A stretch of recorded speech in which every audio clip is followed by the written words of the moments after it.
Assalamualaikum warahmatullahi wabarakatuh.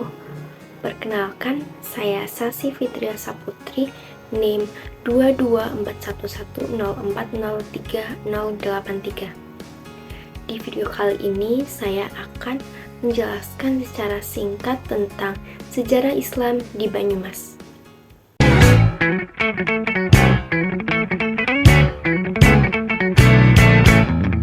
Sebelum masuk ke penjelasan tentang Islam di Banyumas, sebelumnya saya akan menjelaskan secara singkat terlebih dahulu tentang latar belakang munculnya Islam di Banyumas.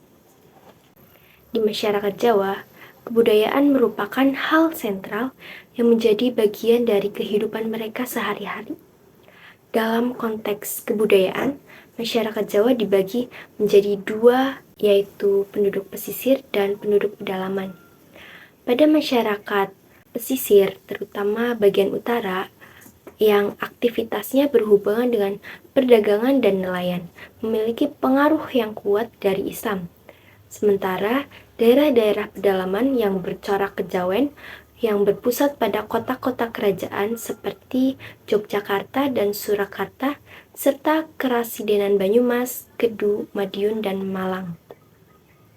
Lalu secara sosial, masyarakat Jawa terbagi menjadi wong cilik yang umumnya berprofesi sebagai petani dan kelompok berpendapatan rendah di kota, dan kaum priyayi yang terdiri dari para pegawai dan kaum intelektual. Berdirinya Banyumas yang wilayahnya meliputi Kabupaten Banyumas, Banjarnegara, Cilacap, Purbalingga, dan Kebumen bersamaan waktunya dengan meninggalnya Sultan Hadiwijaya pada tahun 1582. Nah, meninggalnya Sultan Hadiwijaya ini menjadi awal dari runtuhnya Kerajaan Pajang dan menjadi titik awal proses berdirinya Kerajaan Mataram. Banyumas yang semulanya sebagai bagian dari Kesultanan Pajang mengikuti perubahan dan beralih menjadi di bawah kekuasaan Kerajaan Mataram dan dipimpin oleh Panembahan Senopati atau biasa dikenal dengan Raden Sutawijaya.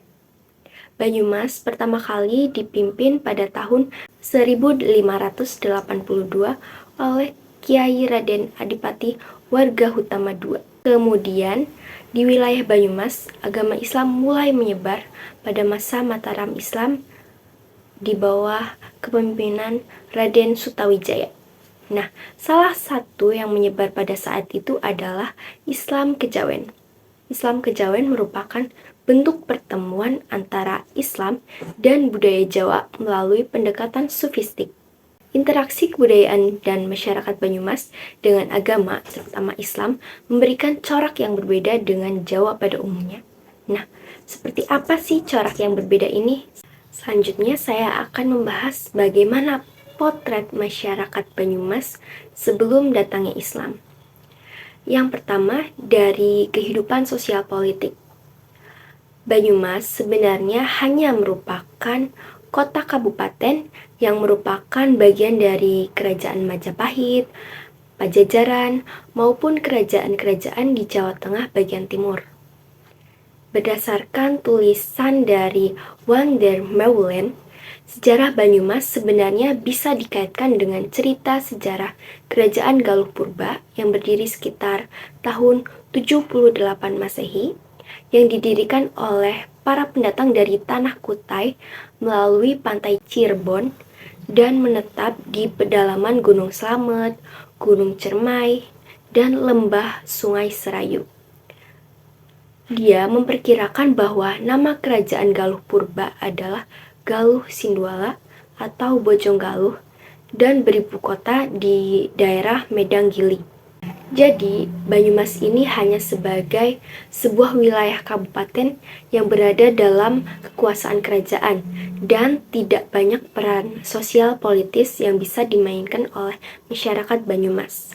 Selain itu, kondisi geografis wilayah Banyumas yang terisolasi oleh pegunungan di sepanjang utara hingga selatan semakin menjadikan Banyumas tidak strategis untuk menjadi pusat kegiatan sosial politik pada waktu itu.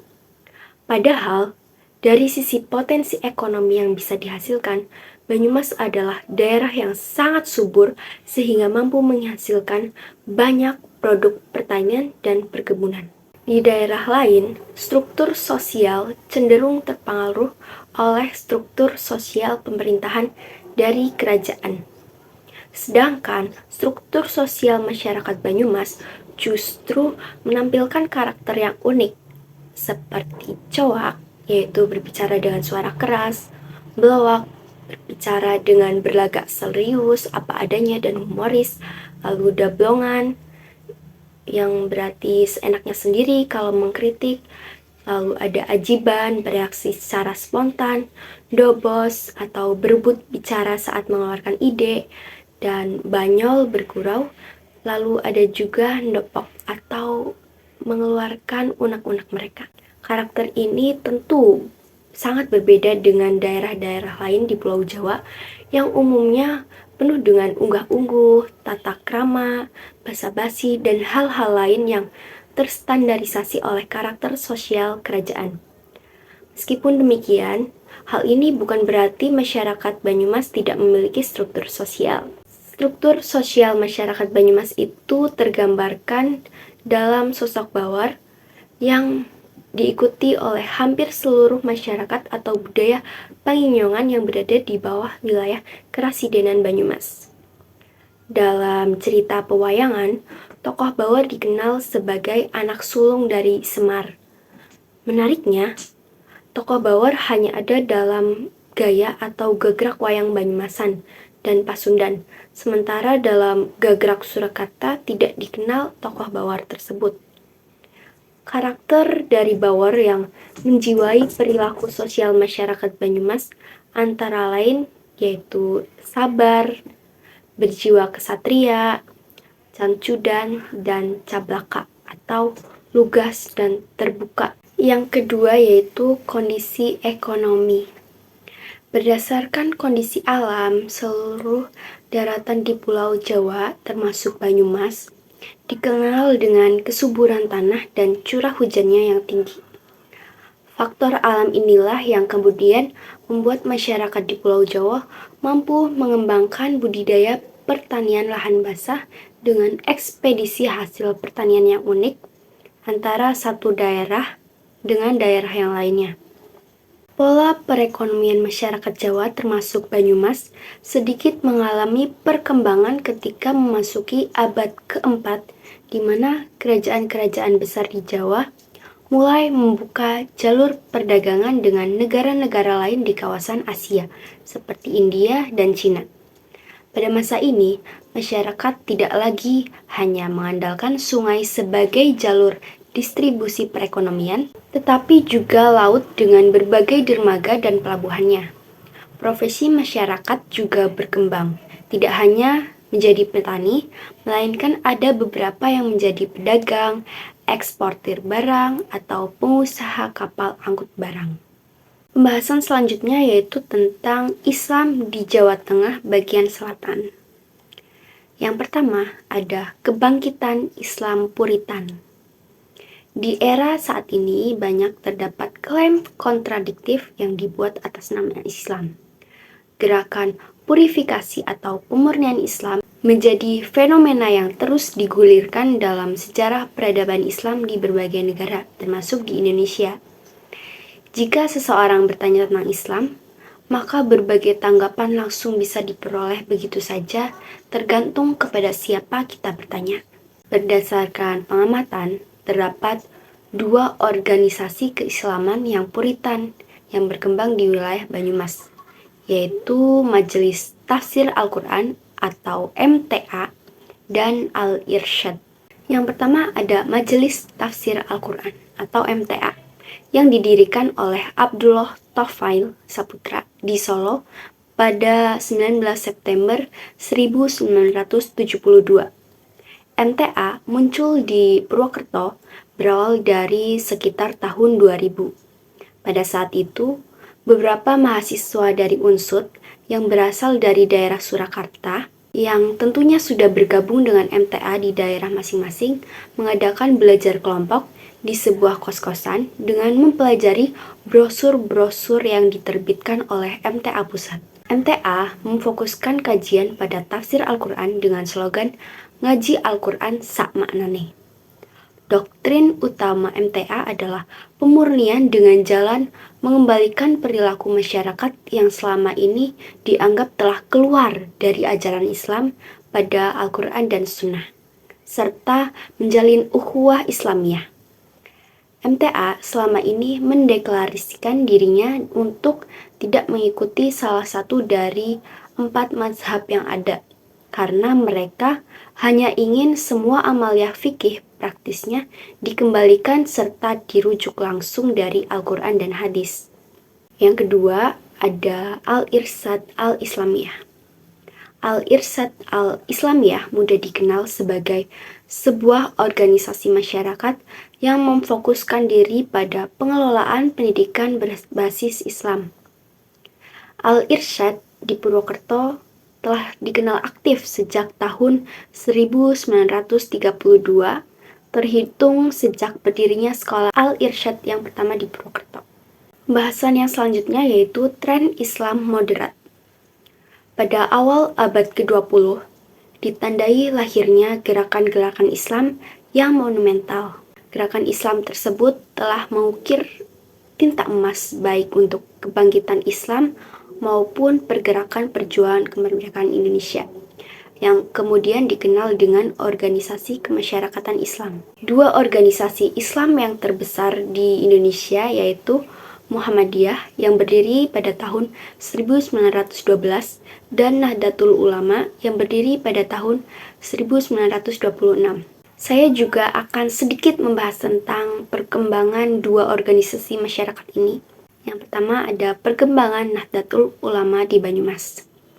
Nahdlatul Ulama atau biasa disingkat dengan NU adalah suatu jam'iyah diniyah Islamiyah yang didirikan di Surabaya pada tanggal 31 Januari 1926 Masehi yang berakidah Islam menurut Ahlus Sunnah wal Jamaah. Warga Banyumas dan sekitarnya mayoritas beragama Islam dan merupakan Nahdiyin. NU di Banyumas tidak hanya besar dan kuat secara agama, akan tetapi juga kuat secara ekonomi. Di kampung-kampung, kaum Nahdiyah memiliki koperasi simpan pinjam yang dikelola secara mandiri oleh warga setempat. Mereka juga membangun paguyuban-paguyuban yang bergerak di bidang pertanian dan perkebunan. Dilihat dari lembaga pendidikan, NU di wilayah Banyumas dan sekitarnya memiliki cukup banyak lembaga pendidikan di bawah naungan LP Ma'arif, mulai dari RA, MI, MTS, MA, hingga perguruan tinggi. Yang kedua ada perkembangan Muhammadiyah di Banyumas. Organisasi masyarakat Muhammadiyah di wilayah Banyumas dan sekitarnya secara kapasitas jamaah tidak sebanyak NU.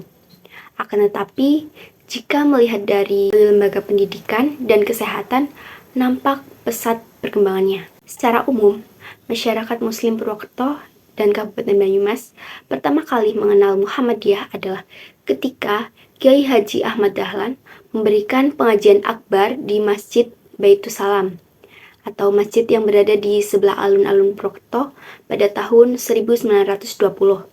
Dan pengajian ini cukup banyak dihadiri oleh kaum muslimin di sekitar Purwokerto. Seiring berjalannya waktu, Muhammadiyah di Purwokerto dan Banyumas semakin menunjukkan pertumbuhan dan perkembangan. Bahkan, pada tahun 1953, Purwokerto menjadi tempat dilaksanakannya Muktamar Muhammadiyah yang ke-32. Selain itu, cabang dan ranting Muhammadiyah di Purwokerto dan Banyumas seiring berjalannya waktu juga menunjukkan perkembangan yang signifikan. Termasuk di dalamnya adalah amal usaha yang dimiliki Muhammadiyah. Terdiri dari Madrasah Ibtidaiyah, MTS, MA, rumah sakit, pondok pesantren, perguruan tinggi, bahkan pantai asuhan. Demikian video dari saya. Sebenarnya masih ada banyak hal yang belum saya sampaikan terkait sejarah Islam di Banyumas. Tapi di video kali ini saya hanya menyampaikan beberapa poin penting saja, dan semoga bermanfaat bagi para penonton yang menyaksikan. Kurang lebihnya saya mohon maaf. Wassalamualaikum warahmatullahi wabarakatuh.